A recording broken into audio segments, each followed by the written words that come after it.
नमस्कार। मैं हूँ असीमा भट्ट। मैं एक अभिनेत्री हूँ। पिछले 12 सालों से मैं यहाँ मुंबई में रह रही हूँ और काम कर रही हूँ। मुंबई में जैसा कि सभी जानते हैं कि दूर दराज से लड़के लड़कियाँ आते हैं, और जो कोई भी आते हैं शुरुआत उनकी कहीं ना कहीं पेइंग गेस्ट की तरह होती है, क्योंकि बहुत कम लोग ऐसे होते हैं जो वेल टू डू फैमिली से होते हैं और उनके उनके जो परिवार हैं वो उन्हें मदद करते हैं, या तो मकान किराए का ले देते हैं या घर ही खरीद देते हैं। लेकिन सब इतने खुशनसीब नहीं होते। कई बार एक एक कमरे में चार चार पाँच पाँच छः छः लड़कियां रहती हैं। मैंने भी ऐसे ही शुरुआत की थी।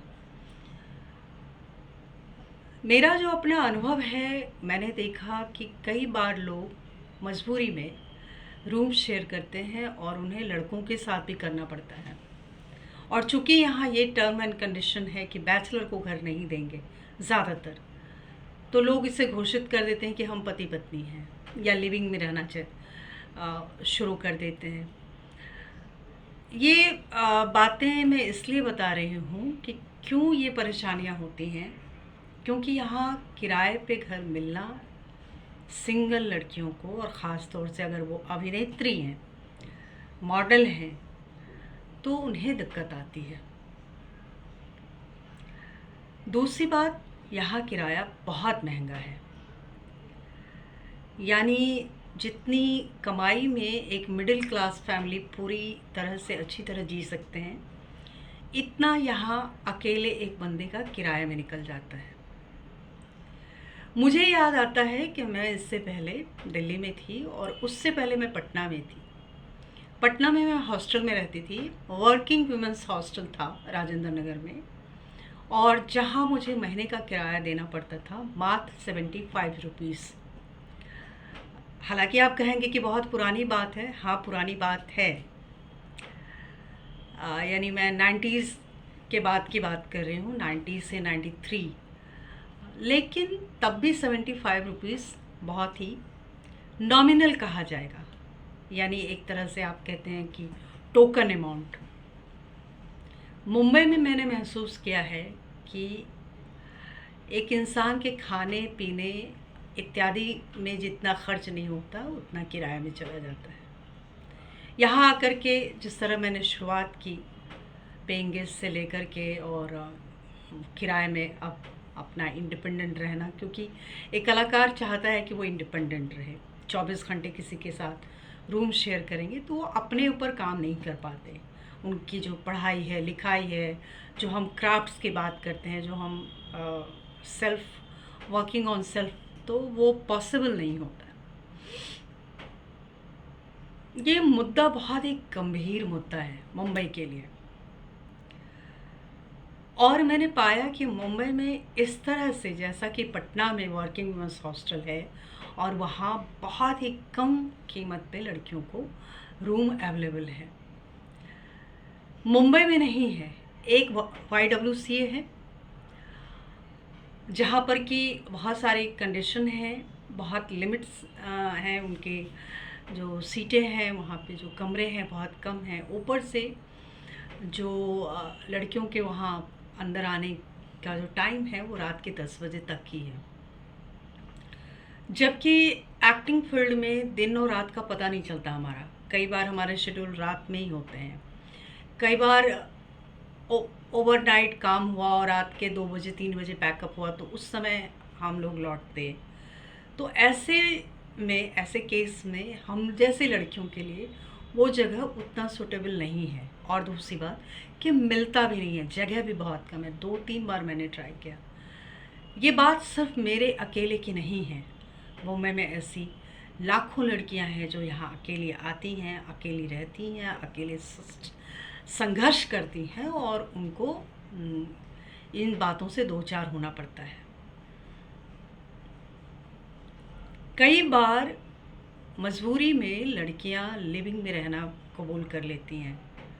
कई बार लड़कों के साथ शेयर करती हैं, यानी पार्टनर बन जाती हैं, और मकान मालिक की ये शर्त होती है कि बैचलर को नहीं देंगे, तो वो अपने आप को पति पत्नी घोषित कर देते हैं।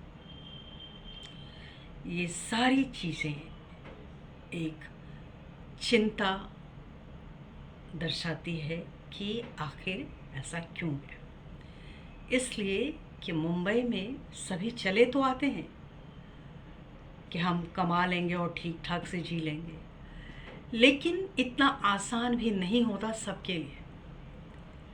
ख़ास करके लड़कियों के लिए बहुत चुनौतियाँ हैं, उनकी इतनी चुनौतियाँ हैं कि मैं उनको अगर नाम दूं कि शेड्स ऑफ स्ट्रगल, की लड़की होने की चिंता, अकेले सरवाइव करने की चिंता, मकान ढूंढने की चिंता, मकान में शिफ्ट होने की चिंता, मकान में रह रहे हो तो अकेले क्यों रह रहे हो, आसपास के लोगों का दखल होना शुरू हो जाता है और इस तरह से मुश्किलें बढ़ती जाती है। मेरा मानना है, पिछले 10-12 सालों में जो मैंने अनुभव किया, इस पर मैंने एक आर्टिकल भी लिखा था कि महिलाओं के लिए सुरक्षित स्थान होना चाहिए, जहाँ पर कई बार अगर अकेली रह रही हैं लड़कियाँ और चूँकि गार्ड को, वॉचमैन को और लोगों को पता है कि अमुक नंबर के फ्लैट में कोई सिंगल रहती है, तो मैं बताऊं कि आसपास के कुछ जो शरारती लोग हैं वो तंग भी करते हैं। खामखा आके वो बेल बजा देंगे कि आपने पार्सल मंगवाया था, आपका ये था, ओ सॉरी मैं कोई और नंबर ढूंढ रहा था, ये तो आपका है, अच्छा ये यहाँ रहते हैं क्या। इस तरह की ब्ला ब्ला काइंड की बहुत सारी बातें होती हैं। मैं डिटेल्स में इस वीडियो में तो नहीं बता सकती। बहरहाल मैंने जो आर्टिकल लिखा उसमें इसी ओर इशारा किया है कि महाराष्ट्र गवर्नमेंट को इस ओर ध्यान देना चाहिए कि लड़कियों के लिए उचित दर पर किराया हम लोगों की जान ले रहा है, गला काट रहा है, उतना काम नहीं है। कई लोग लॉकडाउन में अपना सामान सहित यहाँ से चले गए, मकान मालिक के पास घर छोड़ दिया और अपना सामान भी छोड़ दिया और यहाँ से लौट गई।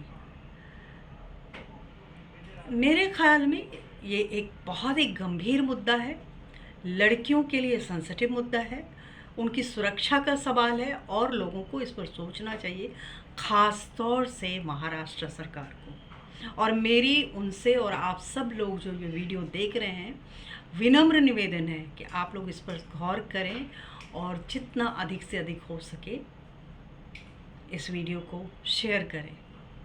क्यों महाराष्ट्र जैसे इतने बड़े महानगर में, जहाँ पूरे देश से बल्कि विदेशों से लड़कियां आती हैं और मेहनत कर रही हैं, स्ट्रगल कर रही हैं अपना करियर बनाने के लिए, उनके लिए रहना, सुरक्षित रहना सबसे बड़ी चुनौती हो जाती है।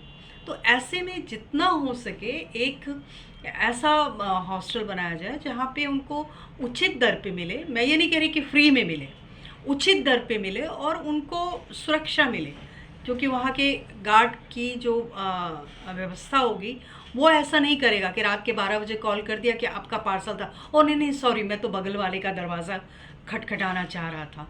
तो इस तरह की जो बातें होती हैं, लोग, लड़कियां डिस्टर्ब होती हैं, जो अकेली रहती हैं, बहुत सारी मुश्किलें आती हैं। और ये आप सबसे मेरी गुजारिश है कि ये समझने की कोशिश करें कि इसके पीछे की क्या साइकोलॉजी है। जो भी रहती हैं, अकेली रहती हैं, वो डरी रहती हैं, तो उनकी साइकोलॉजी समझिए। एक तो डर, दूसरा बहुत ही महंगा है यहाँ किराया, पूरी कमाई निकल जाती है घर का किराया चुकाने में।